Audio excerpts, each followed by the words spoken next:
Yeah, I gotta do this. Mhm. Would you rather prefer a theoretical action or practical action in your life? Let's look at some factors here. When you are sick, would you prefer a get well soon card or messages wishing you a fast and quick recovery? Or a shoulder to lean on telling you I'm here for you because I know you'll be fine and better? When your business is depreciating from its usual stand, would you prefer shutting down the business or look into your business management scheme? When life pushes you to the wall, would you rather prefer giving up or tell yourself, this time too shall pass? When people hurt you, would you choose to forgive and assume they never did? Or you will forgive them and try never to forget what they did to you? People sometimes might act crazy for reasons best known to them. In such case scenario, would you offer a second chance? One will say, I deeply hurt that person, so it's time to correct the errors. While the other will take that as an opportunity to finish what they had started. When your relationship goes wrong, would you consider the errors not coming from you, bracket, not minding if the errors might have been triggered by you to end the relationship, or rather ignores the errors, knowing what you both shares can solve any problem by fixing them to keep your relationship alive? Do we agree to a fact that every action has got a reaction as science may have it? Why then not look into the area of your actions which might unconsciously activate the reaction, but instead give judgment to the other person's reaction? Bracket again. Karma also means perpetual succession of cause and effect where every effect is a new cause. What does that explain? Let me break it down.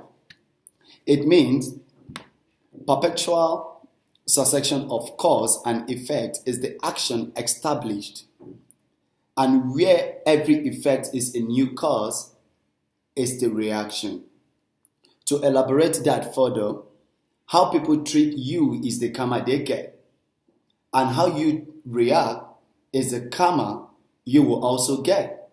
For example, your husband cheats on you. Is the karma he had established in your marriage, right? Okay, that's good. Then you choose to cheat on him too, as to not feel less of a person, is now the way you're reacting to his karma. But then how will the karma come to an end in such a marriage? It's either the man chooses to stop cheating the wife, but now the wife won't believe that he has stopped. The wife will keep cheating on the husband. One day the husband might end up realizing that his karma had damaged the trust in his marriage and might choose to end the union. Now in this case, both the husband and the wife will continue having that reflection of karma in their individual lives, even when they are apart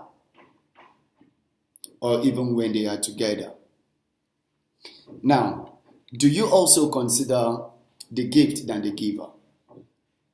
A wise person knows, for one, that the gift would definitely get misplaced or rather go bad, but the giver will never cease to give you more better gift. So is that point in your life where you start appreciating the giver than the gift itself?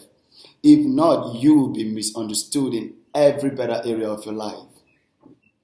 The value of appreciation is not giving back what was given, but acknowledging that moment in which the assistance was rendered.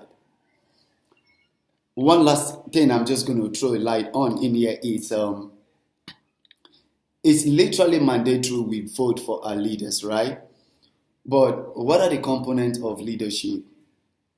If that man or woman will walk with you under the sun and rain when trying to be a leader, why then will he or she forget that his or her followers are expecting more? Because to whom much is given, much is as well expected.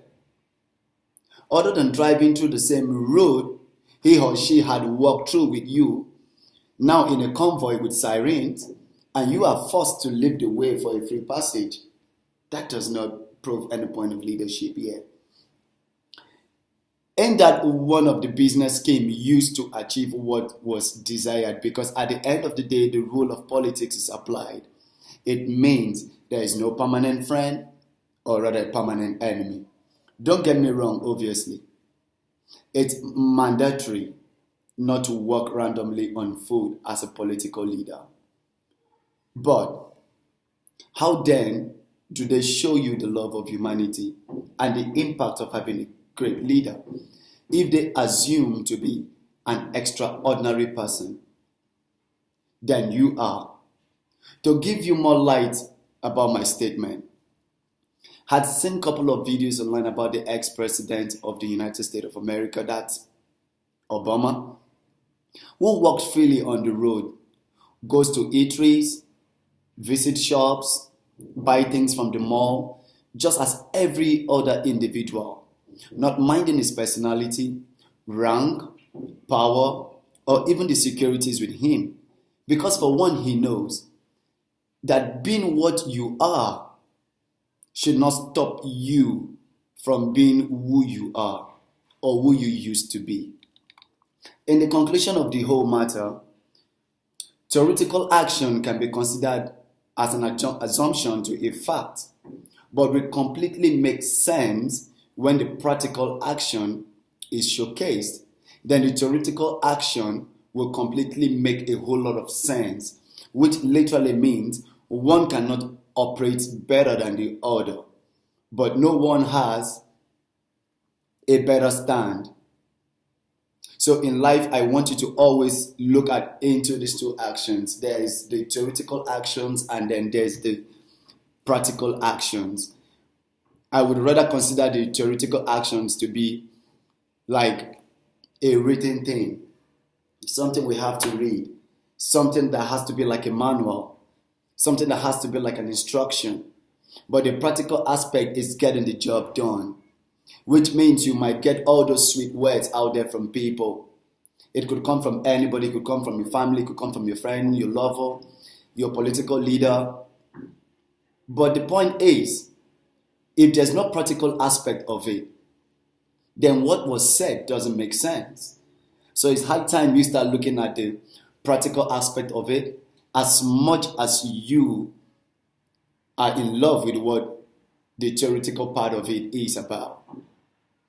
So I want you to open your brains so you can literally find out what is right, what needs to be changed, and what needs to be replaced. Peace out.